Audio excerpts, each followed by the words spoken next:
Hello, YouTube. This is Chuck, and we're coming to you today from my workshop slash garage slash man cave. And figured I'd tell you a little bit about something that happened at my house this morning.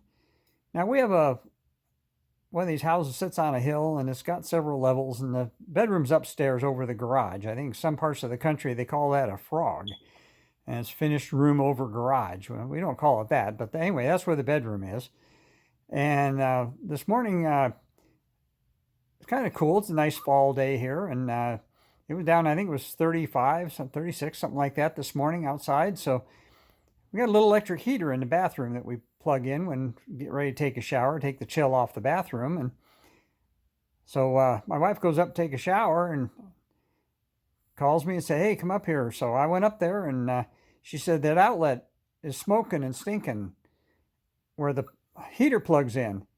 And so I went and unplugged the heater, and sure enough, it smelled like burned electrical. And of course, being an old firefighter, I know what burned electrical smells like. So after she got done doing her shower and all that kind of stuff, I shut off the power, and I had all the stuff to fix it. So I went and took it apart. I probably should have videoed that when I did it, but it's real tight quarters up there, so it'd be pretty hard to get a decent camera angle. But I thought I'd show you the aftermath here.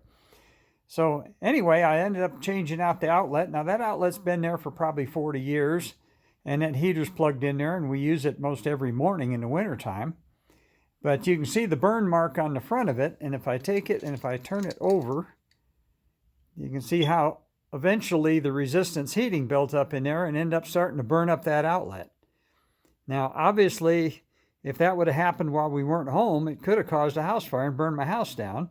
But as it was, it just ended up being a little bit of an inconvenience and a little bit of a project for me to go ahead and change out the outlet and put a new one in there. And if it lasts another 40 years, I don't think I'll last another 40 years. So it's probably the last time I'll ever have to do that.